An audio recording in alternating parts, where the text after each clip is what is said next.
buscar el rango de compensación. ¿Por qué buscamos el rango de compensación? ¿Se acuerdan de la fórmula de Henderson y Hasselbalch? pH es igual a pK más logaritmo negativo de la concentración de bicarbonato sobre CO2, ¿no? Las haces muy bien. Y el valor normal del bicarbonato es 24 y el CO2 es 40. Entonces, ¿qué significa? Nuestro cuerpo en este nivel está en equilibrio. Para un bicarbonato de 24, para que el cuerpo alcance el equilibrio, ¿cuánto le corresponde de CO2? 40, es lo normal.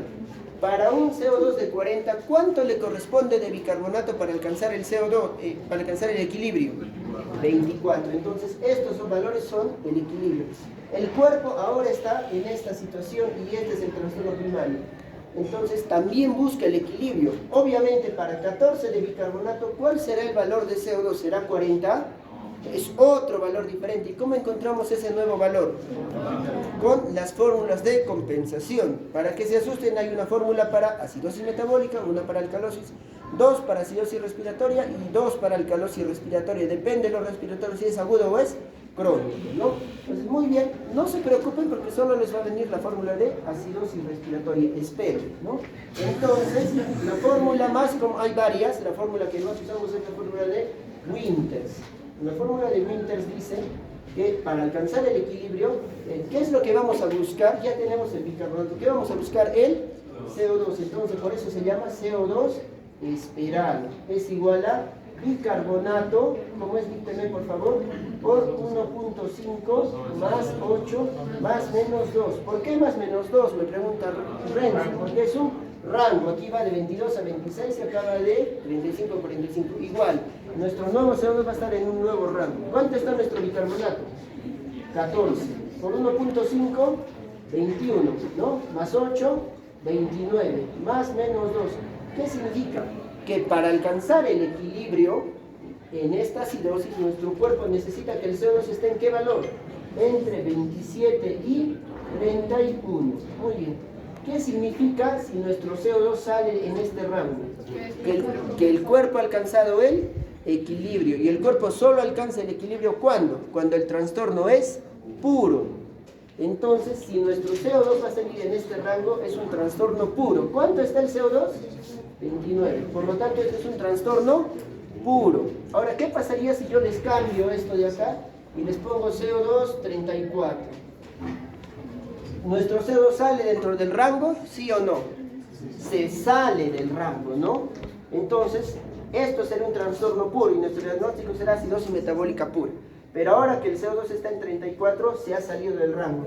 O puede haber más CO2, 32, 33, 34, o puede haber menos CO2, ¿no? 26, 25, 24. En ambos casos significa que hay un trastorno asociado. O sea, ya habrían dos trastornos. No se preocupen, hay hasta 3 trastornos y todo eso lo vamos a aprender hoy día si nos da el tiempo, ¿ya?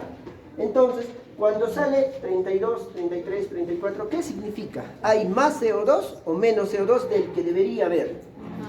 Más, pero nuestro valor normal es 40, doctor. Ya no me importa el 40, ¿no? Ahora, ¿cuánto me importa? El 27 a 31. ¿Cuánto dice acá? 34. ¿Eso qué significa? Tenemos más CO2 del que deberíamos tener. Por lo tanto, ¿cómo se llama cuando hay más CO2? Acidosis respiratoria. Entonces, en este caso sería una acidosis metabólica más una acidosis respiratoria. Pueden decir acidosis mixta si quieren. ¿Qué pasa si mi CO2 estaría en 25? Tengo menos CO2 del que debería tener. Por lo tanto, ¿qué significa esto? Uno, que no es puro, o sea que hay un trastorno asociado. Y cuando tenemos menos CO2, ¿cuál será el trastorno asociado que tendremos? Alcalosis, nombre y apellido, por favor. Alcalosis respiratoria. Entonces, si mi CO2 sería 25, sería acidosis metabólica, que igual es el primario, más acidosis respiratoria. Acá pondremos alcalosis, acidosis, ¿no? Muy bien. ¿Alguna pregunta hasta aquí? Es muy fácil interpretar un trastorno ácido-base, ¿no? No se preocupen. El siguiente paso, ¿cuál sería? Si es que continuamos. Como tenemos una acidosis metabólica, debemos clasificarla. Hay dos tipos de acidosis metabólica. ¿Cuáles son los dos tipos de acidosis metabólica? El último grupo que he hecho conmigo, Carlos, ¿no? Ustedes han hecho conmigo. ¿Dónde está todo tu grupo? A ver, señálalos, véndelos. Ya, muy bien. A ver, Nicolás. ¿Cuáles son los dos tipos de acidosis metabólica? Muy bien, ¿no? Depende de qué, del anion gap. ¿Saben la fórmula del anion gap? Les va a venir también. El anion gap es sodio menos la suma del cloro y el bicarbonato. Muy bien, según esto clasificamos en anion gap elevado o acidosis metabólica anion gap normal. Y esto es lo mismo, es igual a normoclorémica, y esto es lo mismo que hiperclorémica, ¿no? Es fácil, no se preocupen, ya vamos a ver la manera de aprender esto, ¿no? Cierren por favor esas cortinas para que especialicen. Al final, si nos alcanza el tiempo y se corta el nivel, o sea, si se corta, vamos a hacer algunos ejercicios, ¿no? Muy bien. Porfa, cierren esa puerta también. Ahora sí me presento. Soy el doctor Marcos García Salamanca, soy nefrólogo, ya me conocen la mayoría de ustedes, nos hemos conocido en inmunología, ¿no? Con los que no nos conocemos, no. Muy bien. Vamos a hablar sobre el trastorno del potasio. Ahí les he puesto un link de la Sociedad Española de Nefrología, que se preocupan incluso por enseñar hasta pregrado. Y aquí dice docencia, aquí van a encontrar diapositivas de todos los trastornos de nefrología. ¿Ya? Los pueden descargar gratis. De ahí yo me he robado las diapositivas. Digo, de ahí he guiado mi presentación. Muy bien. El potasio es el principal cation intracelular. El potasio es el principal cation intracelular del cuerpo, ¿no? ¿Y cuál es el principal cation extracelular del cuerpo, señores? El sodio, ¿no? La concentración de sodio, ¿cuánto es? 140, 135, les gustan los rangos, ¿no? 135 a 145, valor normal, 140. ¿Cuál es la concentración de potasio en el plasma? 3.5 a 5, pero en el intracelular es 150. ¿Y qué tenemos más? ¿Intracelular o extracelular? Mira, los pongo acá. Ya. ¿Intracelular o extracelular? ¿Por qué? ¿Cómo se divide el agua corporal total? Tenemos dos compartimentos, ¿no? El intracelular, ¿cuánto es? 2/3. ¿Y el extracelular, cuánto es? 1/3. Entonces tenemos más intracelular, ¿no? Muy bien. Y ahora pregunta, ¿qué es el tercer espacio? A todos les pregunto eso cuando rotan conmigo. Ustedes ya saben que han hecho cirugía. Es un espacio que no corresponde ni al intra ni al extra. ¿Cuándo se forma el tercer espacio? Cuando tenemos cuadros quirúrgicos de abdomen, por ejemplo, pancreatitis aguda, obstrucción, ¿no? En la luz de las asas que se distienden, ahí se secuestra agua. ¿Y de dónde secuestra agua el tercer espacio? Del extracelular. O sea, ¿qué es lo que produce? Hipovolemia, deshidratación, ¿no? Muy bien. ¿Qué es esto? La OMS dice que nuestros requerimientos de potasio equivalen a 90 mil equivalentes de potasio. ¿Y por qué yo sé que 90 mil equivalentes equivale a 3.5 gramos? ¿No? Porque 40 miligramos de potasio equivale a 1 milimol, ¿no? Y eso equivale a 1 miliequivalente. Ahí están los requisitos para niños, mujeres, hombres, ¿no? Muy bien. ¿Cómo se distribuye el potasio? ¿No?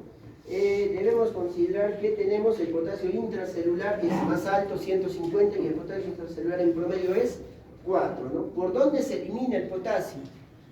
El 98% de nuestro potasio está dentro de las células y solo el 2% está afuera del plasma. Es poco importante, ¿no?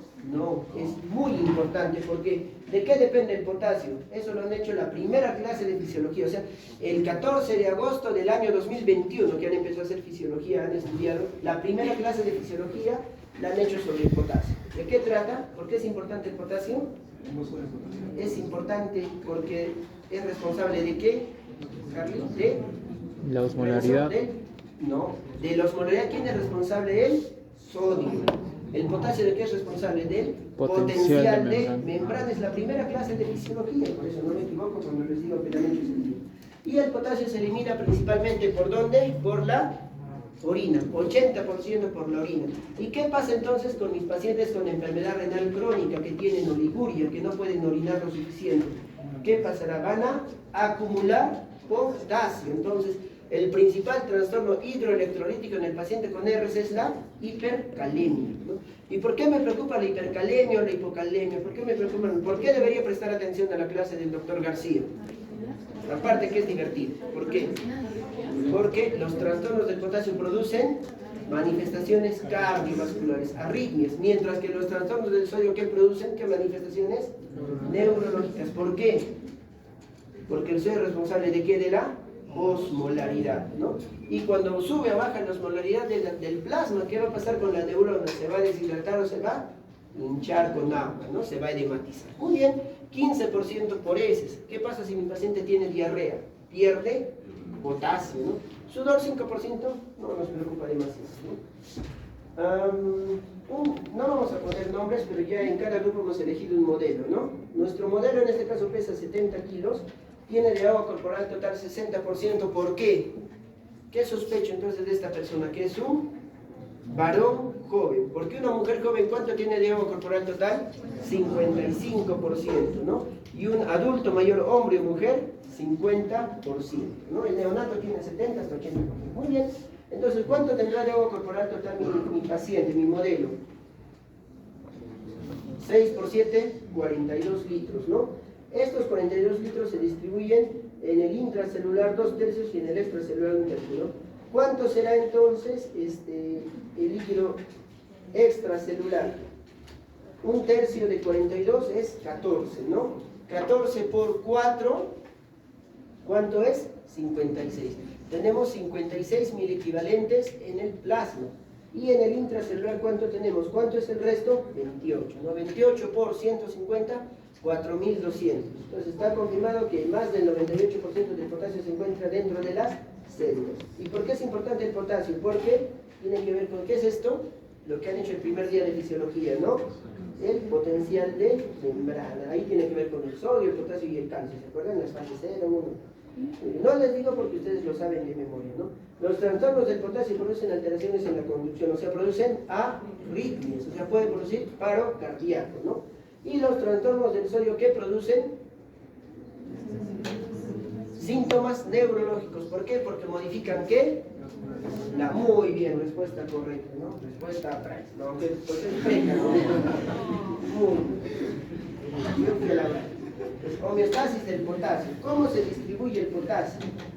Entonces, el potasio, no, el que está dentro de la célula no es que se queda ahí y no sale, y el que está fuera de la célula no se queda ahí tampoco. El potasio puede salir o entrar de la célula, ¿no? ¿De qué depende? De ciertos factores. Por ejemplo, ¿qué favorece la entrada de potasio a la célula? ¿Qué mete el potasio del extra al intracelular, ¿no? Primero, la insulina. Los beta-adrenérgicos, ejemplo de beta-adrenérgicos, salbutamol, fenoterol, ¿no? Y la alcalosis metabólica, o sea, cuando le agrego bicarbonato a la sangre. Entonces, si tengo hipercalemia, ¿qué significa? Potasio alto, ¿dónde? En el plasma, muy bien, en el extracelular, ¿no? Punto. Entonces, si yo tengo el potasio muy alto, quiero desaparecerlo, quiero bajar la hipercalemia, ¿qué podría hacer con el potasio?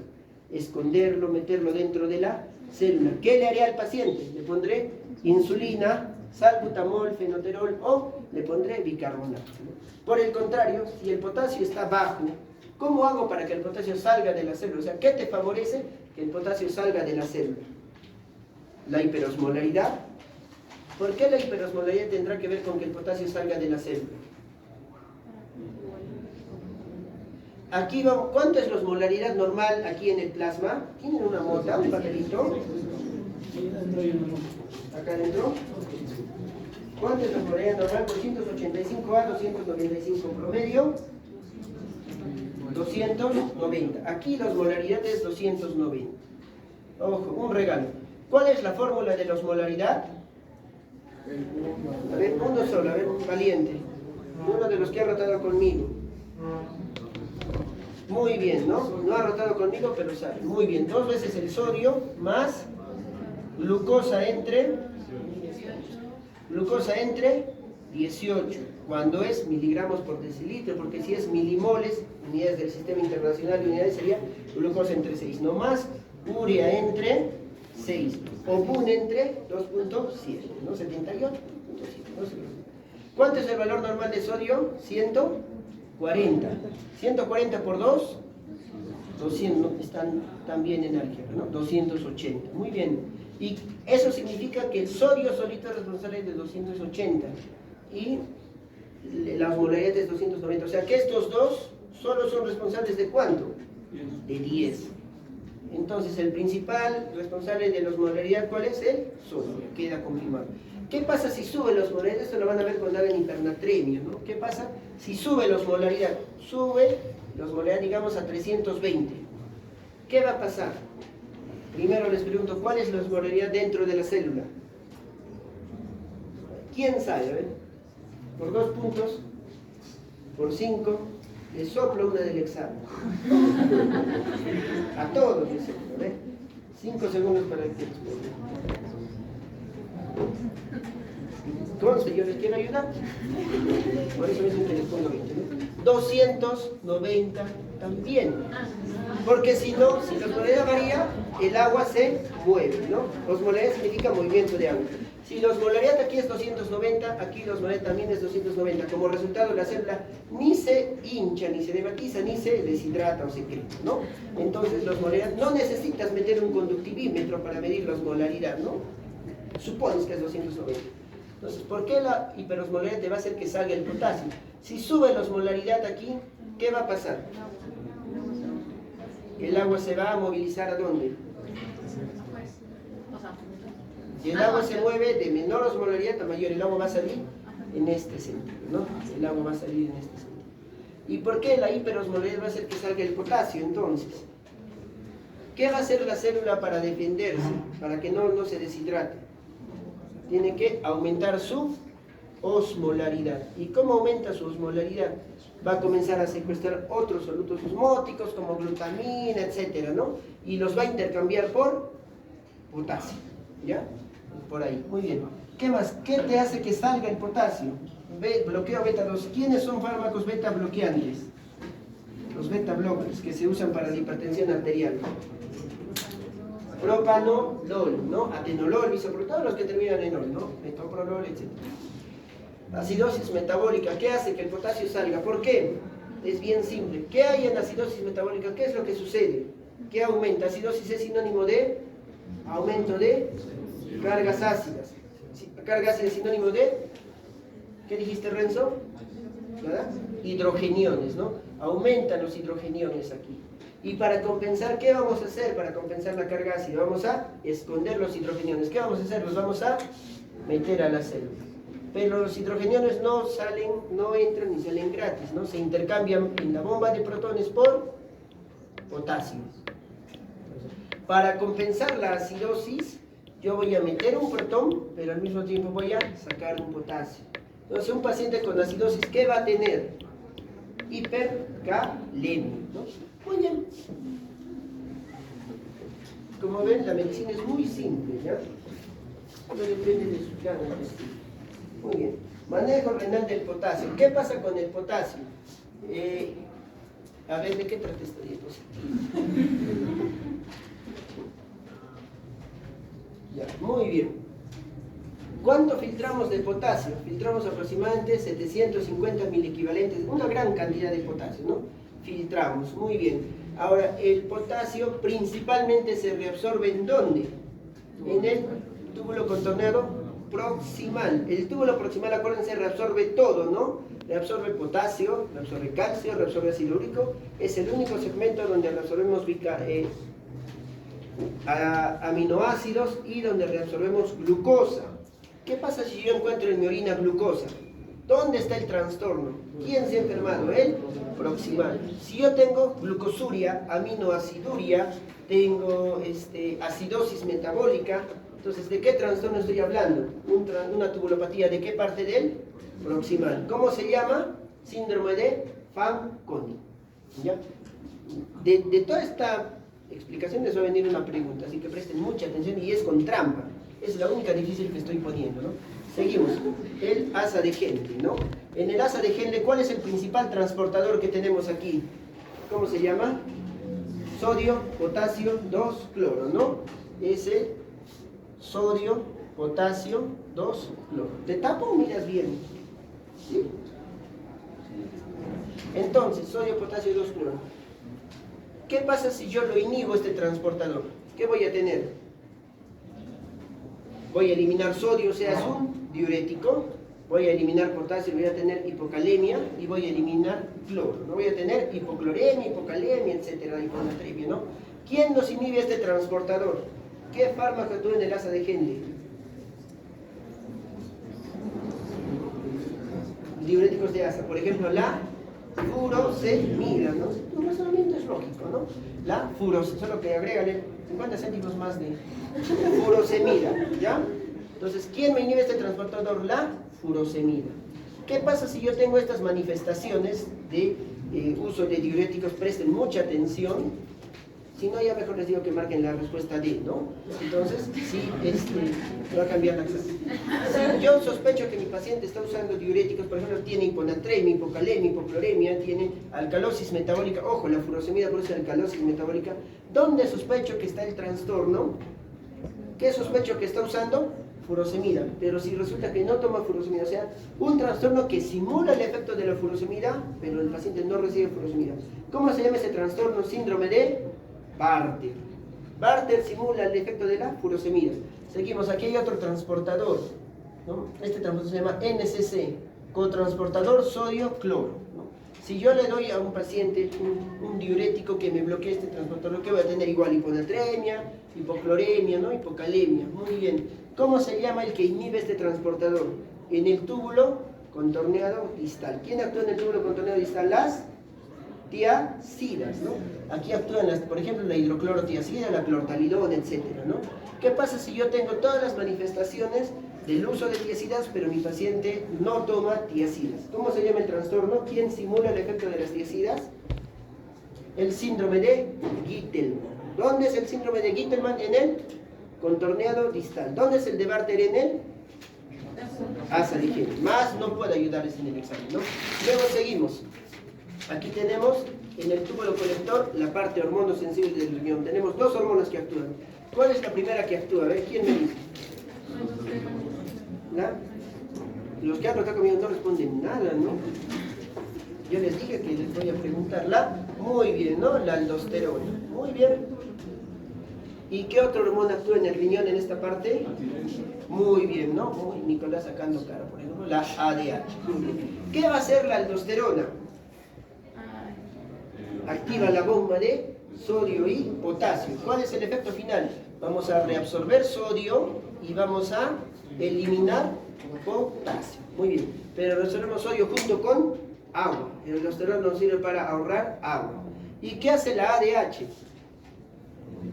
Abre las acuaporinas. ¿Y qué hacen las acuaporinas, que se escribe AQP? Absorben agua libre. Es el único segmento del riñón donde reabsorbemos agua libre.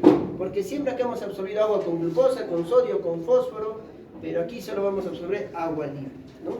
Muy bien, ahora, ¿por qué mecanismo la aldosterona te absorbe sodio y te saca potasio? Aquí en la célula, aquí va a activar la bomba de sodio y potasio, que va a sacar sodio y va a meter potasio. Pero ¿de dónde va a ingresar el sodio a la célula? De la luz, ¿no? Aquí va a ingresar el sodio y ¿por dónde va a ser el potasio? Por otro transportador. Muy bien. ¿Cómo se llama el transportador de sodio? Que mete sodio en el túbulo colector. ¿Quiénes viven en Caima? Muy bien. Para que nunca se olvide, este transportador se llama ENACE. ENAC, ¿ya? Como el ENACE igualito, como ese combis amarillas, igualito, ¿no? ENAC. Transportador epitelial de sodio. Muy bien. Y el que saca potasio se llama ROMCA. Renal Outer Potasio Médula Chata. Muy bien. Entonces, ¿qué quiero decir aquí? ¿Por qué me salió el tema? Porque de ahí les va a venir por lo menos una pregunta, ¿ya? Entonces, casi el 100% del potasio, el 92% del potasio se reabsorbe en los túbulos más proximales, en el proximal y en el asa de Henle. Acá dice, la mayoría del potasio filtrado se reabsorbe. Pero entonces, ¿por qué elimino potasio en la orina? Aquí digamos que llega más o menos el 4% del potasio, ¿no? Pero para que aquí salga el 12% quiere decir que, ¿qué estoy haciendo en el túbulo colector? Estoy eliminando potasio. Entonces, ¿cuál es el principal segmento que se encarga de reabsorber el potasio? El proximal y el asa de Henle. ¿Y cuál es el principal segmento que se encarga de eliminar potasio? El túbulo colector. ¿Por acción de qué hormona? De la aldosterona. ¿Qué va a hacer la aldosterona? Entonces te va a botar potasio. Ahora, ¿qué pasa si tengo hiperaldosteronismo? ¿Qué voy a tener? Hipernatremia podría ser, ¿no? Porque está jalando sodio, pero estoy jalando junto con el sodio, ¿qué? Agua. Cuando jalo la misma cantidad de sodio y agua no varía la concentración del sodio, pero sí que va a aumentar la volemia, vamos a tener hipervolemia, sinónimo de eso, hipertensión arterial, ¿no? ¿Y qué va a pasar con el potasio? Si tengo mucha aldosterona voy a botar más potasio, o sea que voy a tener hipocalemia. Por el contrario, ¿qué pasa si tengo hipoaldosteronismo? Voy a tener hipotensión y ¿qué voy a tener? Hipercalemia. ¿Difícil? No, nada de nefrología es difícil, ¿ya? Nada. Muy bien, continuamos. Siguiente día. Ah, nadie pasa, ¿no? Continuamos. Entonces, muy bien. Entonces, estamos hablando aquí de la célula del túbulo colector. Muy bien, aquí está.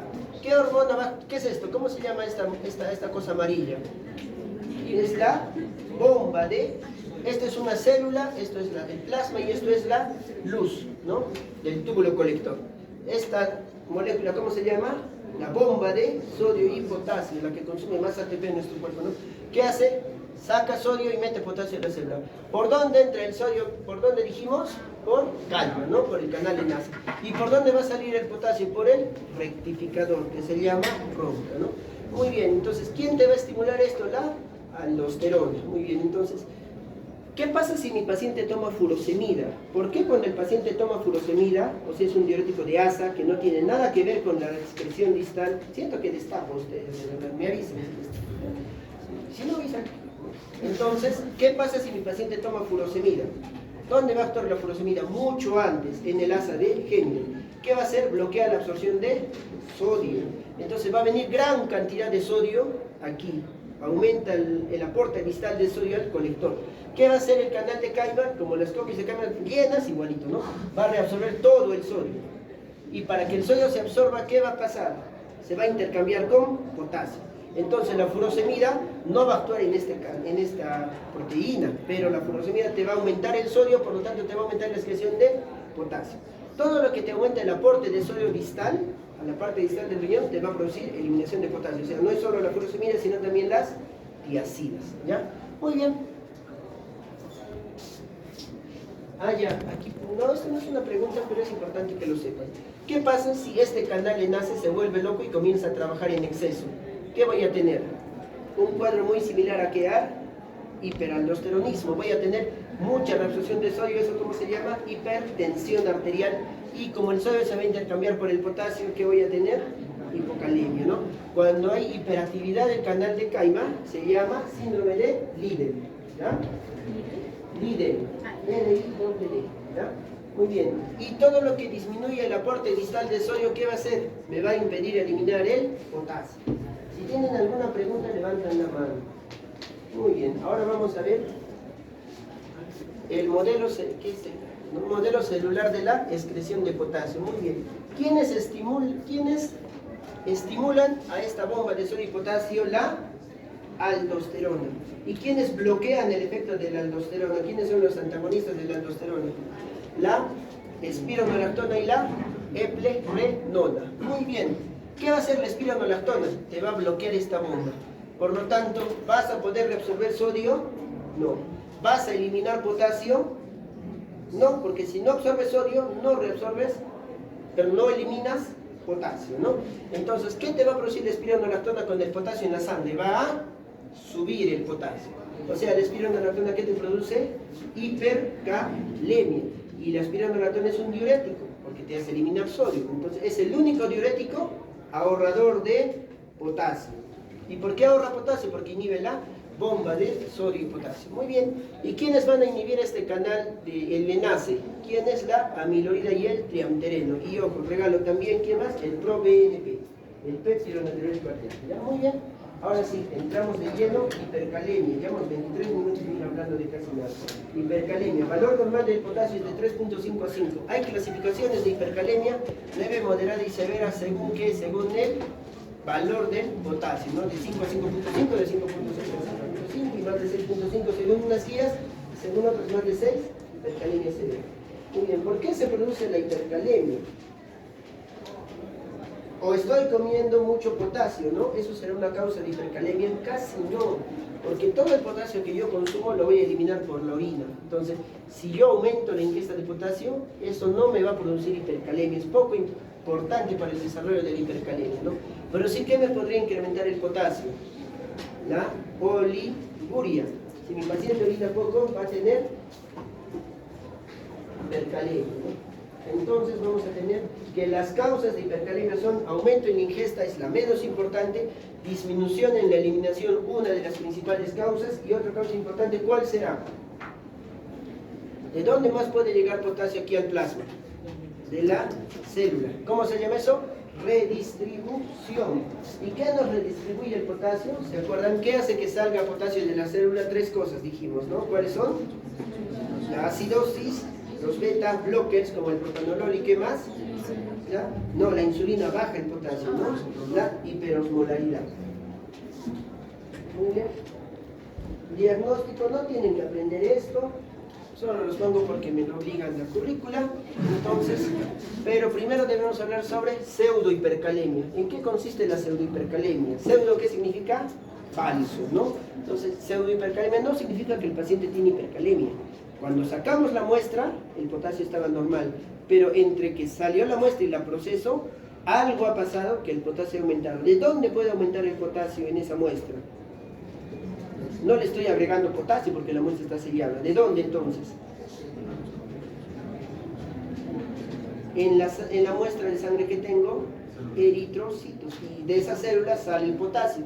Entonces, por lisis celular, por un torniquete muy apretado o por hemólisis, vamos a tener hipercalemia, ¿no? Entonces, una causa de pseudohipercalemia es la hemólisis, ¿no? Muy bien. Y cuando tengo el potasio alto, ¿qué debo saber? Si el riñón puede eliminar el potasio o no puede eliminar el potasio. ¿Cómo determino eso? Con la gradiente transtubular de potasio, ¿no? Si la gradiente transtubular es alta, quiere decir que el riñón está respondiendo al potasio. Muy bien, pero si la gradiente transtubular es baja, quiere decir que el riñón no puede responder al potasio, ¿no? Por lo tanto, si la gradiente transtubular es alta, entonces la causa es, si la gradiente transtubular es alta, quiere decir que el riñón responde, o sea que la causa es el riñón, es extrarrenal, ¿no? Y si la gradiente transtubular es baja, menos de 7, menos de 4, ¿qué significa? Que el riñón es el problema. Ya está, nada más. ¿Qué fármacos producen hipercalemia? De aquí va a venir otra pregunta, ¿ya? Entonces, ¿qué fármacos producen hipercalemia? Ya hemos dicho que ¿quiénes te distribuyen el potasio? Los beta-antagonistas. ¿Beta-antagonistas cuáles son? Los beta-bloques del propanolol, ¿no? Los alfa-agonistas, como la terazocina, prazocina, soluciones hipertónicas, que aumentan la osmolaridad digital, ¿no? ¿Qué otros fármacos? Heparina, ciclosporina, para que lo tengan presente. Pero sobre todo estos, los yecas y los aras. ¿Por qué los yecas y los aras no suben el potasio? Muy bien, son inhibidores de la ECA. ¿Y eso qué significa? ¿Cómo es el sistema? Sistema, renina, angiotensina, aldosterona. Si yo inhibo el sistema, ¿qué voy a disminuir al final? ¿Cuál es el efecto final? La aldosterona. ¿Y qué dijimos que produce el hipoaldosteronismo? ¿Qué produce? Hipercalemia. Entonces, todo paciente que toma yecas o aras va a tener riesgo de hipercalemia, ¿no? De ahí les va a venir una pregunta. Les voy a hacer como 40 preguntas, ¿ya? Muy bien, continuemos. Manifestaciones clínicas de la hipercalemia. No es muy fácil diagnosticarlo clínicamente, pero vamos a tener manifestaciones de la hiperexcitabilidad celular. Dijimos que alteraba el potencial de membrana, ¿no? Producía arritmia, bradicardia, parestesias, debilidad de extremidades. Es típico un paciente que orina poco, que está tomando yecas, ¿no? Viene con debilidad de miembros inferiores, con calambres, con adormecimiento, ¿no? Y viene con bradicardia. ¿Qué sospecho en este paciente? Hipercalemia, ¿no? Importante, la bradicardia y la arritmia son signos de alarma. ¿Y por qué producen hiperexcitabilidad? Si cuando el potasio aumenta, teóricamente se deprime todo. El potasio cuando está alto deprime todo y cuando está bajo excita todo, ¿ya? Cuando el potasio está alto nos va a producir bradicardia, o sea te está deprimiendo hasta el corazón, ¿no? Pero ¿por qué va a haber hiperexcitabilidad en la hipercalemia entonces? ¿A quién te va a deprimir la hipercalemia? ¿A qué parte del corazón? ¿Quién comanda el impulso eléctrico del corazón? El nodo sinusal. Se lo va a deprimir al nodo sinusal, por eso te va a pasar bradicardia. Pero ¿qué va a pasar? Se deprime el sinusal y cuando el gato no está, ¿qué van a hacer los ratones? Fiesta. ¿Quiénes son los ratones? Los focos extranodales. El nodo sinoatrial, no, el nodo atrioventricular, el haz de His, todos ellos va a haber focos ectópicos que estaban bajo, igual que nosotros con los españoles, bajo el yugo del nodo sinusal. Como se deprimió el nodo sinusal, se fueron los españoles, ¿qué va a pasar? Se van a sublevar, se van a revelar, va a haber como el verbo, un desorden por todo lado, ¿no? No estoy diciendo que igual, pero hipercalemia. ¿Qué manifestaciones electrocardiográficas? El potasio va a ir subiendo, pero eso no significa que con potasio, digamos, de 5 voy a tener onda T, con potasio de 6 esto, con potasio de 7 esto, no. Esto no es una persecución de intensidad de la hipercalemia, sino de tiempo. La primera manifestación que voy a tener, ¿cuál es? Onda T, esbelta y picuda. ¿Ya han hecho el taller de EKG? ¿Qué significa cuando tengo onda T esbelta aparte de hipercalemia? Isquemia, muy bien, ¿no? Ojalá lo tengan conmigo. Isquemia ventricular, muy bien. La segunda manifestación en el tiempo, ¿cuál es? La onda P aplanada, ¿no? Muy bien, o sea que hemos perdido el ritmo sinusal. Muy bien. ¿Y qué más vamos a tener? Mira, el PR se va a prolongar. ¿Dónde está el PR? Aquí, ¿no? PQR, hasta acá, ¿no? PQ, claro, hasta acá, ¿no? El PR se va a incrementar. ¿Por qué? ¿Qué significa el PR? La transmisión ¿en dónde? En el haz de His y todo eso, ¿no? Muy bien. ¿Y qué más? El QRS se va... No, este es el PR, ¿no?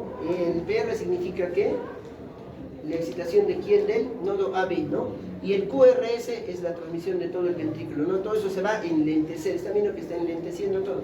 Y al final nos va a producir este patrón presinusoidal. No hay onda P y no va a haber límite entre el QRS y la onda T, ¿no? Esto es un patrón presinusoidal pre-paro cardíaco, ¿no? Entonces, la onda T, ¿a qué simula? A la isquemia, ¿no? Muy bien, y al final, después de esto, ¿qué vamos a tener? Fibrilación ventricular y paro cardíaco en diástole, porque te lo relaja el corazón. Muy bien, continuemos. ¿Qué es esto? A ver, estas son las alteraciones electrocardiográficas en el paciente con la frecuencia, ¿no? ¿Cuál tenemos principalmente? QRS prolongado y la T picuda, ¿no? Pero también es importante la bradicardia, ¿ya? Tenemos síndrome del QT largo. ¿Alguien ha escuchado hablar del QT largo? Congénito, por medicamentos, ¿no? O por alteraciones del calcio, ¿no? Muy bien, vamos a hablar de esto. Tratamiento de la hipercalemia. Solo lo pongo para que quede ahí constancia y este es el tratamiento, ¿ya? Es muy fácil. ¿Qué puedo hacer si el potasio está elevado? Primero, ¿cuál es el signo de gravedad en hipercalemia? O sea, ¿qué le pide a un paciente con hipercalemia? Un EKG de inmediato. Si tiene alguna arritmia, si sea una sola onda T elevada, es un signo de gravedad. ¿Y qué voy a hacer con este paciente? Entonces, mira, paciente con debilidad muscular, parálisis, rhabdomiolisis, la hipercalemia y la hipocalemia produce rhabdomiolisis, ¿no? ¿Qué más? Lisis tumoral. ¿Por qué un paciente con lisis tumoral tendrá hipercalemia? Porque las células están llenas de potasio, ¿no? Hay un síndrome que se llama síndrome de lisis tumoral, ¿no? Muy bien. Esto significa politraumatizado por si acaso. Y si mi potasio está alto, entonces yo sospecho que es una hipercalemia severa. ¿Qué debo hacer? Corregir rápidamente. Este es el orden de corrección. Primero, ¿qué hago? Estabilizo la membrana. ¿Cuál es el antídoto cuando tengo el potasio alto? El gluconato de calcio. Es estabilizante de la membrana cardiovascular, ¿no? Porque estabilizante de la membrana cerebral, ¿cómo se llama? Sulfato de magnesio, ¿no? Eso lo doy ustedes acaban de ser ginecos, ¿no? Pero no han hecho obstetricia, en preeclampsia, ¿no? Muy bien. Número uno, evito el efecto tóxico del potasio en el corazón. Número dos, ¿qué hago? Escondo el potasio en la célula, ¿no? Lo redistribuyo con solución por... Esto es insulina más glucosa. Número tres, eliminar el potasio, ¿no? Con diálisis es el método más rápido de eliminar. En una hora de diálisis el potasio se normaliza. Con diuréticos. ¿Qué diuréticos, por ejemplo? Furosemida, ¿no? Es el diurético más potente. No le voy a dar espironolactona, ¿no? ¿Qué sería, no? Si le doy espironolactona. Que he hecho virtual la clase, ¿no? Porque la espironolactona sube el potasio. Entonces, ¿cuándo usaré la espironolactona? En hipocalemia, muy bien, ¿no? Perfecto, me llenan de orgullo. ¿Qué más? Resinas de intercambio iónico. ¿Qué significa? Es una resina que se va a unir al potasio, va a secuestrar, lo consumimos por vía oral y en la luz tubular va a secuestrar al potasio y se va a ir con las deposiciones y ya no se va a absorber, ¿no? Como el cayexalato. Pero obviamente no le voy a dar cayexalato al paciente la primera vez, ¿no? Lo primero que tengo que hacer es estabilizarlo. Le pongo gluconato de calcio, ¿hasta cuándo? ¿Cuál es mi objetivo? Uno tras otro, le puedo poner cada hora, hasta que suba la bradicardia, ¿no? Corrijo la bradicardia, puedo suspender el gluconato, ¿no? Muy bien, ahora, si mi paciente tiene oliguria, no orina, tiene RC, tiene una cirugía programada o el potasio está más de 5.5, tengo que corregirlo con cierta celeridad, ¿no? Aquí no tengo que usar gluconato de calcio, ¿no? En el hospital ven potasio 5.01, ya ponen gluconato, no tiene sentido, ni EKG les toman. Entonces, ¿qué hago cuando tengo estas situaciones? De acá les va a venir una pregunta, ¿ya? Una pregunta y eso es verdad, no estoy mintiendo ahora. Redistribuyo el potasio. ¿Cómo meto el potasio hacia dentro de la célula? Con bicarbonato o con salbutamol, ¿no? ¿Por qué aquí pongo la solución polarizante? Porque es la más rápida, en 30 minutos te baja el potasio, ¿ya? En cambio estos demoran. Los beta 2 solo te bajan 0,6 miliequivalentes por litro de potasio máximo. Y el bicarbonato solo va a actuar si tu paciente tiene acidosis. Si tu paciente tiene eudemia, no va a actuar para nada, ¿ya? Y eliminar el potasio. ¿Por dónde? Ya lo dije. ¿Qué pasa si tiene hipercalemia leve, si no tiene cambios electrocardiográficos, si está todo normal el potasio y simplemente en un examen de control que le pedí encontré el potasio alto? No me asusto para nada y ¿qué tengo que hacer? Corregirlo lentamente, en 24 a 48 horas, ¿no? ¿Estabilizo la membrana?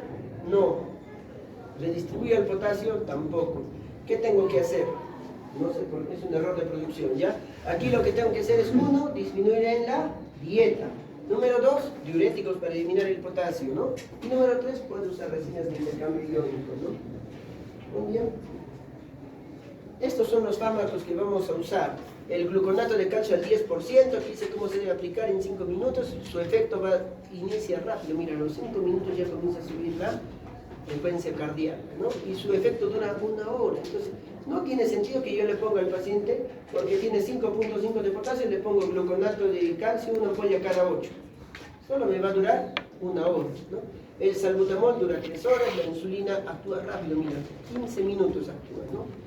Los diuréticos demoran, la furosemida, ¿cuánto es su duración?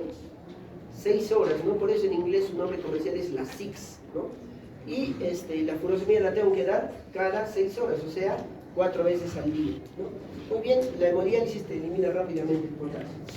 Estoy repitiendo lo mismo, así que pasa. ¿Cuál es el orden? Entonces, primero es estabilizar, luego es redistribuir el potasio y luego es eliminar el potasio, ¿no? Muy bien. Tratamiento de la hiperpotasemia crónica. Crónica, por ejemplo, cuando mi paciente no tiene alteraciones, nada, y circunstancialmente le encontré el potasio alto, ¿no? ¿Qué es lo que tengo que hacer? Disminuir el aporte de potasio en la dieta. ¿Qué significa? ¿Qué tiene harto potasio? Todo lo que sale de la tierra, ¿ya? Así decía el doctor Sánchez. Todo lo que sale de la tierra tiene potasio. Entonces, todos los vegetales, sobre todo el plátano, que lo tienen muy presente, las naranjas, la papaya y la papa, ¿no? Había pacientes en diálisis que no pueden consumir nada de potasio, pero tienen sus chatas en puno, van, cosechan sus papas, las cocinan, ¿cómo se llama? Guatia hacen, ¿no? Como y vienen desmayándose con nombre de potasio, ¿no? Se dializan y salen caminando a comer a la mujer. Muy bien, ¿no? O aumento la eliminación intestinal de potasio con resinas, como por ejemplo el cayexalato, ¿no? Acá no está el cayexalato, poliestireno sulfato de potasio, de sodio, ¿no? Estas son nuevas resinas Patiromer y el circonio que se usan para eliminar el potasio, ¿no? Aquí está el cayexalato, sulfonato poliestireno, ¿no? Ya no se vende en el Perú, no sé por qué sigo poniendo esta diapositiva, pero ojo, ¿no? El cayexalato tiene un problema. Es una resina que atrapa potasio, pero libera sodio. ¿Y el paciente renal puede consumir sodio? No, no, porque se le sube la presión, se hincha, trabaja más su riñón y se muere más rápido, ¿no? Entonces ya no se recomienda. Y además que, mira, tiene tantos efectos adversos, mira, náuseas, diarreas, sufrimientos, radicación. Para evitar esto se han desarrollado nuevas resinas como el Patiromer y el circonio. Muy bien. ¿Alguien consume esta sal? ¿ya? La venden en Plaza Vea, ¿ya? Este está 17 y este está 9.80. Bien, ¿qué es esto? Esta es una sal que tiene poco sodio, ¿no? La sal común, ¿cuánto tiene de sodio? 5 gramos de sal. ¿Cuánto? Ustedes ya han hecho nutrición, lo saben muy bien, ¿no? 5 gramos de sal, por gusto se quejan, 5 gramos de sal tiene 2 gramos de sodio, no es el equivalente. Mientras que de esta biosal, 5 gramos de sal, ¿cuánto tiene de sodio? 1 gramo de sodio. O sea, es una sal que tiene menos sodio. ¿Para quién la puede usar? Hipertensos, ¿no? Al hipertenso le restringo la sal, ¿no? Entonces, a renal no le puedo dar tanto porque ¿con qué te reemplaza el sodio? Con potasio. Si mi paciente, bueno, es renal hipertenso, le puedo dar siempre y cuando orine harto. Pero si el paciente orina poquito, no le puedo dar porque corre el riesgo de hipercalemia. Y hemos tenido un caso de una paciente que tomaba yecas, aras, le suspendimos por todo, le damos diurético, todo, hasta cayexalato, no sé de dónde, de Bolivia creo que hemos conseguido el cayexalato, le dimos y seguía alto el potasio, ¿no? Y luego se me ocurre preguntarle, ¿con qué sazona su comida? Con biosal. Es muy buena, pero no en el renal, ¿ya? Consuman esto porque les disminuye el riesgo cardiovascular, ustedes que se estresan tanto. Muy bien, ahora hablemos sobre hipocalemia. Valor normal de potasio de 3.5 a 5. Igual hipocalemia leve, moderada y severa. Unos dicen menos de 2, otros dicen menos de 2.5, allá ahí, ¿ya? Muy bien, fisiopatología. ¿Qué pasa el potasio? O no lo estoy consumiendo, o el potasio se esconde, o el potasio se está yendo. ¿Cuál creen que es la primera causa de hipocalemia? Pérdidas de potasio, sobre todo en la orina. Por ejemplo, uso de diuréticos. O pérdidas por las heces, por ejemplo, diarrea, náuseas y vómitos, ¿no? Por ejemplo. ¿Qué pasa si yo no consumo potasio? Me producirá hipocalemia, bien raro, ¿no? Porque cuando hay poco potasio el riñón va a absorber todo el pulmón. Ya saben que el riñón es perfecto, ¿no? El riñón es un órgano muy noble, igual que los nefrólogos, ¿ya? Entonces, la disminución de la ingesta es una causa muy rara de hipercalemia. Dice que el riñón puede reabsorber casi todo el potasio filtrado y disminuir la excreción a menos de 15 por día. Y entonces la principal causa, ¿cuál será? El aumento de la eliminación de potasio, ¿no? Igualito entonces vamos a tener, se los he resumido aquí, pseudohipocalemia. ¿Qué significará? Falsa hipocalemia, ¿no? Que cuando saqué la muestra el paciente tenía hipocalemia, no. Pero algo ha pasado que el potasio, ¿a dónde se ha podido ir el potasio? Se ha escondido a la célula, ¿no? ¿Y qué te puede causar que el potasio se esconda en la célula? Alcalosis, no, pero una muestra aislada, la hiperglucemia, la diabetes, ¿no? La diabetes te puede esconder el potasio falsamente, ¿no? Muy bien. ¿Quién podría disminuir la ingesta de potasio? Paciente con anorexia nerviosa, esos pacientes que hacen sus dietas keto que no sirven para nada, pacientes que están en ayuno en el hospital, ¿no? Que no pueden comer, que están intubados, ¿no? ¿Cómo va a pedir potasio ese paciente, ¿no? Aumento de las pérdidas intestinales, todo esto, principalmente vómitos, diarrea. ¿Qué es el síndrome de Zollinger-Ellison? Es un gastrinoma, ¿no? Es un tumor secretor de gastrina. ¿Y qué hace la gastrina? No, esa es la grelina. La gastrina, ¿qué hace? Estimula la secreción de ácido clorhídrico, ¿no? ¿Y eso tiene que ver con el potasio? No, tiene que ver con el potasio, ¿no? Muy bien, está mal en religión. Entonces, pérdidas renales. ¿Por qué podemos perder potasio? ¿Qué parte del riñón va a perder el potasio? ¿Quién nos regula finamente el potasio al final? El colector, ¿no? El colector regula finamente sodio y potasio. Entonces, si yo consumo mucho sodio, ¿qué va a pasar? Va a llegar mucho sodio al túbulo colector. ¿Se acuerdan que les dije, no? Y eso va a hacer que eliminemos potasio. Si yo tengo síndrome de Bartter o de Gittelman, es como si estuviera tomando diuréticos, ¿no? Y por lo tanto vamos a tener eliminación de potasio, ¿no? Otros diuréticos, obviamente furosemida y lastiazida, ¿no? Las ATRs, no los voy a estresar con esto, y el hiperaldosteronismo. Ojo, en hipercalemia no hemos puesto como causa de hipercalemia el hipoaldosteronismo, ¿no? Pero sí sabemos que es una causa. En hipocalemia, ¿cuál será la causa? El hiperaldosteronismo. ¿Se acuerdan de lo que hemos dibujado con la aldosterona? No es nada difícil, ¿no? Muy bien. O se puede esconder. ¿Por dónde se puede esconder el potasio? ¿Qué te puede esconder el potasio? La alcalosis metabólica, la insulina, la estimulación beta-adrenérgica o el hiperaldosteronismo.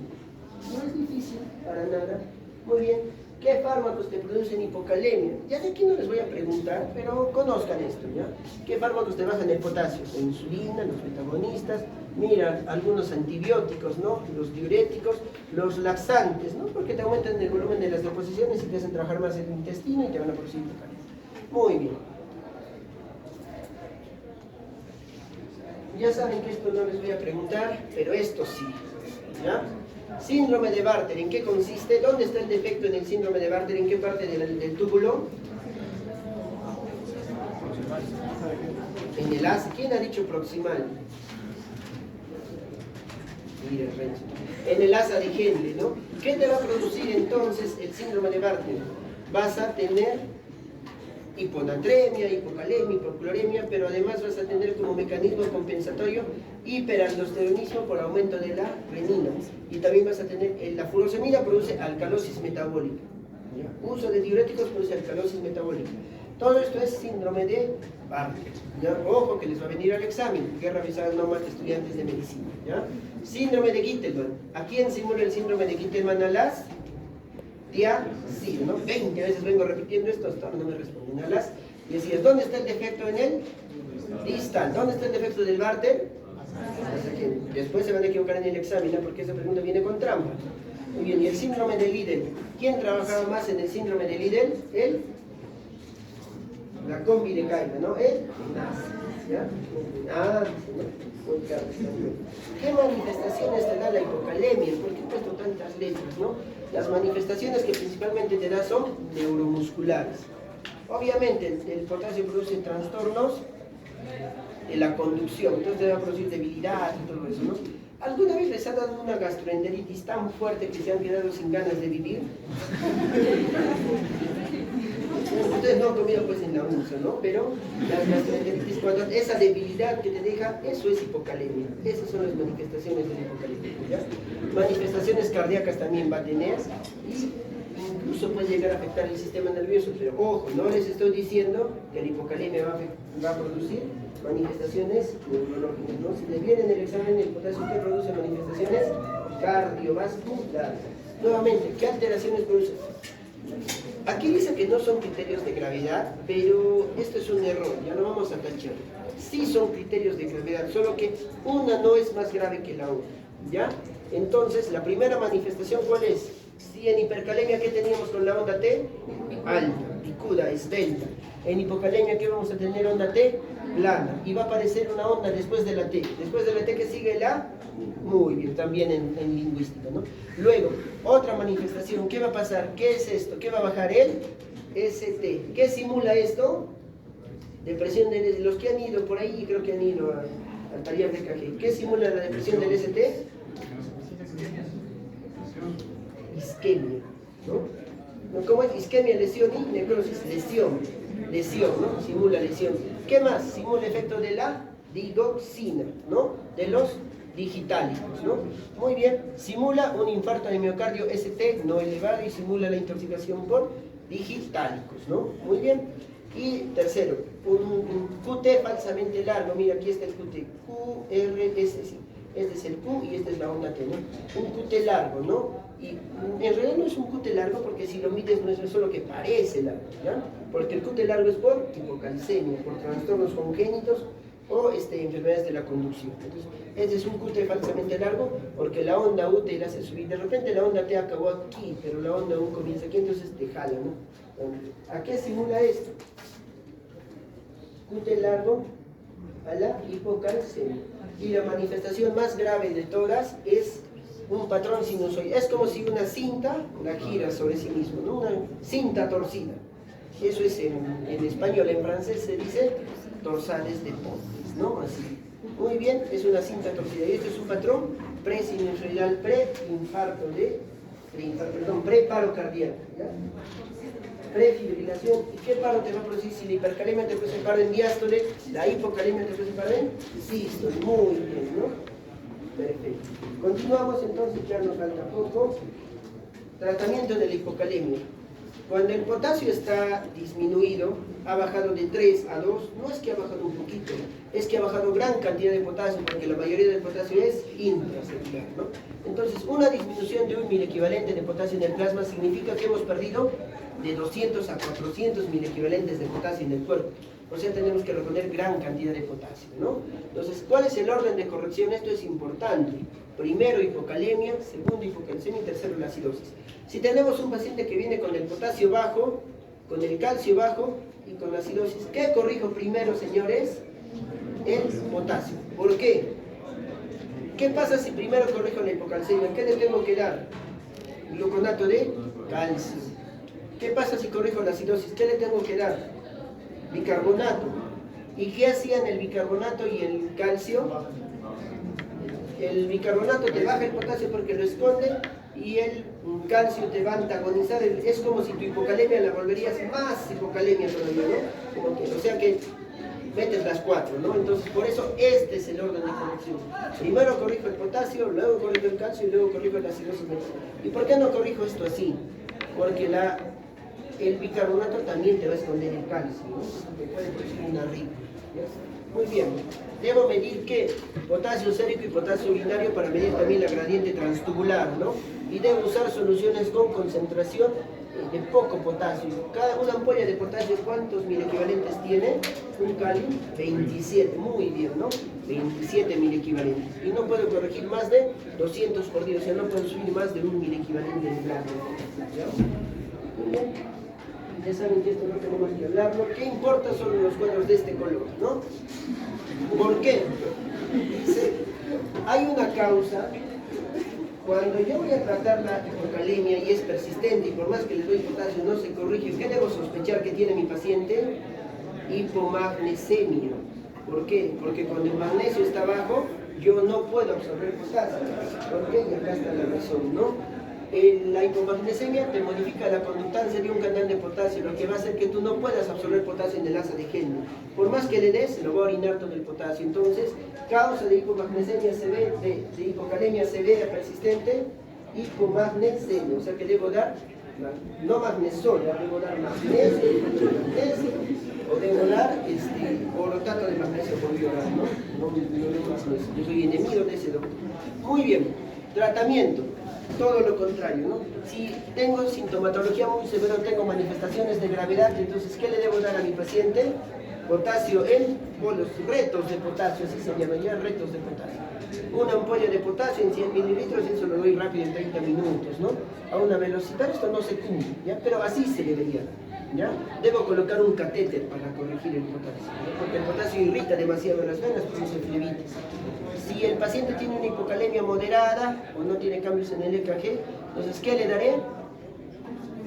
¿Qué diurético? Y obviamente si estaba tomando furosemida, ¿qué voy a hacer? Le suspendo, muy bien, ¿no? Perfecto, le suspendo la furosemida, ¿no? ¿Cuánto es la dosis máxima de espironolactona? No tengan miedo, muchos tienen miedo de usar espironolactona, mis colegas, ¿no? La dosis máxima de espironolactona es 600 miligramos al día, ¿no? ¿Cuándo se prefiere la espironolactona? ¿Cuándo preferimos ese diurético? Cuando tenemos ascitis, ¿no? En pacientes cirróticos, el diurético de elección es la espironolactona. Y para hablar de resistencia a la espironolactona es más de 600. O sea que la dosis máxima de espiro es de 600. Y la dosis máxima de furosemida es de 2 gramos. O sea, 100 ampollas al día de furosemida, ¿no? No tengan miedo de usar furosemida. Una vez un emergenciólogo le estaba dando 78 ampollas a mi paciente, ¿no? Muy bien, pero ¿por qué no puedo usar espironolactona en pacientes que tienen la tasa de filtración glomerular menos de 25? 25, ¿a qué estadio de RC corresponde? 4, ¿no? De estadio 4 en adelante ya no puedo usar espironolactona, ¿no? ¿Por qué? Porque corre el riesgo de que el paciente se le suba el potasio hasta el cielo y lo tenga que dializar, ¿no? Trato la causa si es diarrea, no lo hidrato, etc., ¿no? Y cuando la hipocalemia es asintomática, doy potasio por vía oral, por dieta, ¿no? Quien ha hecho plátano, jugo de naranja, tomate, ¿no? Todo eso tiene. Un vasito tiene 200 miligramos de potasio, que equivale a 50 milequivalentes, ¿no? Muy bien, o le doy suplementos de potasio, citrato de potasio, ¿no? El Urositca es una maravilla este medicamento, rápido te sube el potasio por vía oral, ¿no? ¿Y por qué? ¿Para qué se usa el citrato de potasio? Aparte de tratar la hipopotasemia. para la litiasis por oxalato de cal. La primera causa de litiasis, ¿cuál es? Ahí aprovecho una pausa para invitarlos al curso que va a haber, ¿no?, de nefrología, que van a estar los colegas. El calcio en citrato, por eso sus pacientes deben consumir naranja y todo lo que tienen, ¿no?, citrato. ¿Y qué me vuelve insoluble el calcio? El oxalato. Entonces al paciente con cálculo le tengo que prohibir todo lo que tenga oxalato, o sea la beterraga, o sea el chocolate, o sea las verduras de hoja verde oscuro y los frutos secos, ¿no? Muy bien, señores, esto es todo, ¿no? La respuesta, ¿se acuerdan los que han rotado conmigo? ¿Quién es el héroe del riñón? El sistema renina-angiotensina. ¿Cuándo se activa el sistema renina? Cuando tengo hipovolemia. Si tengo hipovolemia, entonces ¿qué voy a tener? Renina alta. ¿Qué voy a tener? Aldosterona alta. ¿Qué voy a tener? Angiotensina 2 alta. Muy bien. Y la ADH también, porque ¿se acuerdan los efectos de la angiotensina 2? ¿Cuáles eran? 4, ¿no? ¿Se acuerdan? 1, aumenta la secreción de aldosterona. 2, vasoconstrictor. 3, aumenta la síntesis de ADH. Y 4, ¿qué más hace? Muy bien, activación simpática, ¿no? Entonces, ¿va a aumentar la ADH? Sí. ¿Qué es lo que no va a aumentar? La excreción urinaria. Al contrario, va a disminuir la excreción urinaria de sodio, ¿no? ¿Por qué? Porque voy a tratar de reabsorber todo el sodio posible para con eso tener la esperanza de resolver volumen. Agua, ¿no? Muy bien, perfecto. ¿Cuál de las siguientes alteraciones es más probable que se presente con el uso de diuréticos de asa? ¿El diurético de asa cuál es? Furosemida. ¿Qué va a producir la furosemida? ¿Hipercalemia o hipocalemia? Hipo, entonces ya descarto la A y descarto la D, ¿no? A veces así resuelven sus exámenes. Quiero hiperglicemia. ¿Sabemos algo sobre esto? Nada, porque yo no les he hecho nada. Pero, ¿qué produce? ¿Acidosis o alcalosis? Entonces, esta ya no va y esta ya no va. La furosemida produce alcalosis. La furosemida y las tiacidas producen alcalosis. La espironolactona y la acetazolamida producen acidosis metabólica. Entonces voy a descartar los que tengan acidosis. Descarto esta y me quedan estas dos. ¿Cuál es la diferencia? Ya, cuando el paciente tiene usa furosemida, vamos a disminuir la eliminación de ácido úrico, por lo tanto va a aumentar el ácido úrico. O sea, ¿cuál será la respuesta aquí? Hiperuricemia, ¿no? Respuesta correcta, respuesta Price, E, ¿no? Muy bien, continuamos rapidito. ¿Cuál es la etiología más frecuente de la insuficiencia renal aguda? Tiene sensibilidad escaso, tiene edema en extremidades, no hay alteraciones cutáneas. Miren el examen de orina, proteinuria, 1 gramo de proteinuria, ¿no? Examen de orina, ¿qué es esto? Hematuria. Y cuando tengo dimorfismo elevado, ¿qué significa? Glomerular, ¿no? El doctor Sánchez les va a decir que el punto de corte es 30, hay ahí, ¿no? Hay otros que dicen que el punto de corte es 10, ¿ya? Lo cierto es que cuando te ponen dimorfismo quiere decir que la hematuria es de origen glomerular y la creatinina está alta. ¿Qué es esto? ¿Qué diagnóstico es este? ¿Síndrome qué? Nefrítico. Síndrome nefrítico. ¿Cuál es la respuesta? No dice. Sinónimo de síndrome nefrítico. ¿Qué caracteriza el síndrome nefrítico? Proteinuria subnefrótica, o sea, menos de 3.5. ¿Qué más? Hematuria. ¿Qué más? Hipertensión e insuficiencia renal, ¿no? Y cuando se asocia a un cuadro respiratorio, ¿cómo se llama este síndrome? Glomerulonefritis post-streptocócica, ¿no? La primera causa del síndrome nefrítico del niño y el adulto. Siguiente pregunta. ¿Cuál de las siguientes situaciones clínicas sugiere hipertensión renovascular? ¿Qué significa hipertensión renovascular? Es cuando una vena de la arteria renal está obstruida. Entonces, este riñón va a estar siempre en isquemia, ¿no? Tiene una estenosis. Y el riñón en isquemia, ¿qué va a hacer cuando el riñón no recibe volumen? Activa su salvavidas. ¿Quién es su salvavidas? Sistema renina. 1000 veces voy a repetir eso, ¿no? Aumenta el sistema renina-angiotensina. ¿Qué te va a producir? ¿Qué te sugiere hipertensión renovascular? Insuficiencia renal aguda. Fácil, ¿ah? Renina, angiotensina, aldosterona. Va a haber mucha renina, mucha angiotensina, mucha aldosterona. Mucha aldosterona, ¿qué significa? Hipocalemia. Bueno, obviamente es hipertensión, ¿no? Pero vas a tener hipocalemia persistente, ¿no? Acabo de dar la clase por gusto, ¿no? Bien, ¿qué sigue? ¿Cuál es la conducta más adecuada frente a un paciente con pielonefritis aguda por E. coli multisensi? ¿Qué significa esto? Ya, es un paciente que tiene pielonefritis aguda. y tu alta por E. coli es resistente, si no responde al cuarto día. No, porque acá me dice que es sensible. Entonces, ¿qué significará? Que tiene una ITU complicada. Esta clase les va a hacer el doctor Vizcarra si no la ha hecho ya, ¿no? ¿Qué significa? Que tiene un factor que está predisponiendo a la ITU, la persistencia de la ITU. Por ejemplo, una litiasis. O de repente ha desarrollado lo más grave, que es un absceso renal, ¿no? ¿Y cómo diagnostico el absceso renal? Con una ecografía abdominal, ¿no? Esa es la respuesta correcta. Pacientes de 60 años en hemodiálisis desde hace 5 años ingresan por debilidad muscular, edema leve, anemia y parestésis, ¿no? Muy bien, ¿qué sospecho en este paciente? Mira, frecuencia cardíaca 40. ¿Qué es esto? Bradicardia, debilidad muscular y paresis. ¿Qué sospecho en este paciente? Que está en hemodiálisis. Hipercalemia, severa todavía, ¿no? Muy bien. ¿Qué más? ¿Cuál de las siguientes situaciones puede causar hipocalemia con normotensión arterial? Paz. ¿Cuál te produce hipocalemia con normotensión arterial?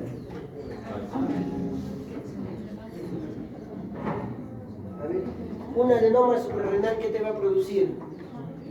Mucha aldosterona, mucha presión arterial alta, ¿no? No es normal. Estenosis de arterias renales, ¿qué produce la estenosis? Hipertensión arterial por activación del sistema renina. Hiperplasia suprarrenal, mucha aldosterona, ¿no? Además que te puede producir un feocromocitoma, ¿no? Tumor secretor de renina, te va a producir hipertensión. El único es el laxante, ¿no? Laxante. Muy bien. A veces así hasta por descarte se resuelven las preguntas, ¿no? ¿Cuál de las siguientes indicaciones tiene probada eficacia clínica en la profilaxis de la ¿qué es necrosis tubular aguda? Es una IRA, ¿no? ¿Qué tipo de IRA? ¿Prerrenal, renal o posrenal? Es una IRA renal. Es una IRA prerrenal que ha durado mucho tiempo y no he repuesto el volumen y por lo tanto ha durado la isquemia que hasta el túbulo ha sufrido, ¿no? Y el túbulo se ha muerto y ha producido necrosis tubular aguda, ¿no? ¿Cómo evito la necrosis tubular aguda entonces? ¿Qué he dicho? ¿Por qué se produce la necrosis tubular aguda? Por isquemia. Porque ¿qué le he hecho a la ira prerrenal? No la he hidratado. Entonces, ¿cómo prevengo una NTA? Con diuréticos, no, con volumen, ¿no? Con volumen. Muy bien. Muy larga, la leemos. Paciente con hipertensión consume un YECA, un diurético y un calcio, consume 3 fármacos, ¿no? Y sigue hipertenso. Y tiene la creatinina alta y el potasio bajo, muy bien, y alcalosis metabólica. Muy bien. ¿Qué debo decir con este paciente? ¿Es hipertensión refractaria o no? Refractaria es más de 4 fármacos, ¿ya? Muy bien. ¿Cuál será en este caso la hipertensión? ¿Qué es lo que tiene tu paciente? Potasio bajo, ¿qué más? Alcalosis metabólica, ¿no? ¿Eso qué me sugiere? El paciente tiene hiperaldosteronismo. ¿Y qué le deberé dar a este paciente que tiene hiperaldosteronismo? Es muy bien, ¿no? 20, espironolactona, ¿no? Entonces, ¿cuál será la respuesta? La espironolactona está contraindicada, falso, ¿no? Debo hacer una tomografía, probablemente tenga tanto. Por un filtrado glomerular estimado, una tasa de filtración de 32. ¿Qué significa esto? ¿Qué estadio es? G3B, ¿no? Acuérdense que hay estadio G y estadio A, ¿no? Es un paciente que tiene la creatinina alta y que el riñón está malogrado. Puede ser injuria renal aguda o puede ser RC. ¿Cómo los diferencio? Sí, pero acá no dice tiempo, ¿no? Creo que les he hecho esa pregunta, ¿no? Viene un paciente con el riñón malo. ¿Cómo sé si se malogró ahorita o está malogrado de hace tiempo? La creatina va a estar alta en los dos casos.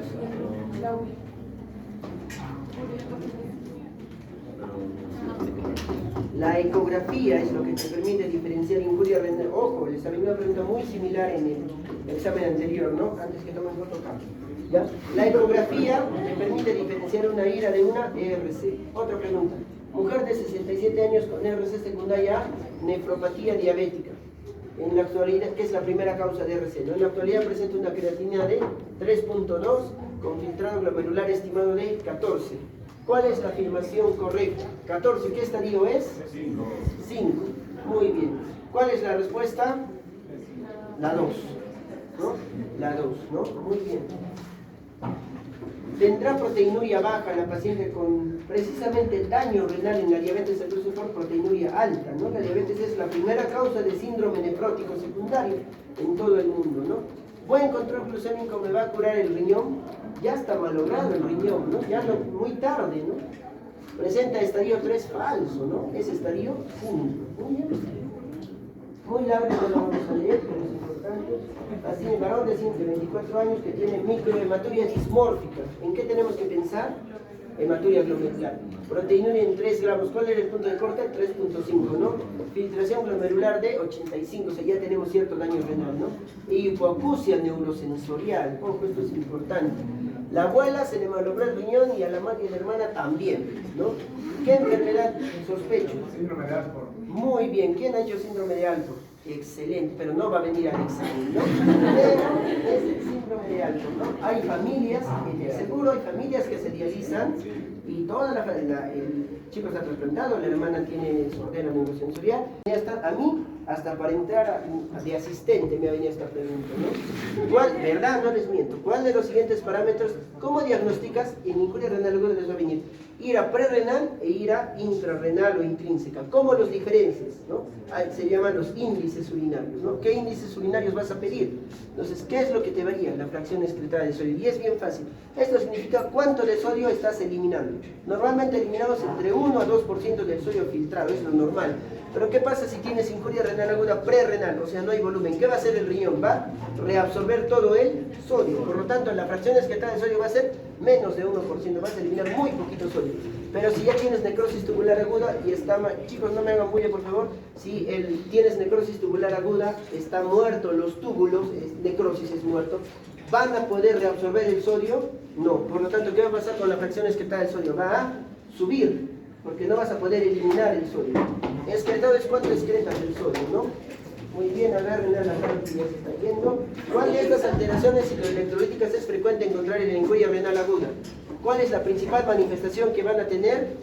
La que más nos preocupa que puede causar la muerte. ¿De qué vamos a hablar el día de hoy? De hipercalemia, ¿no? Muy bien.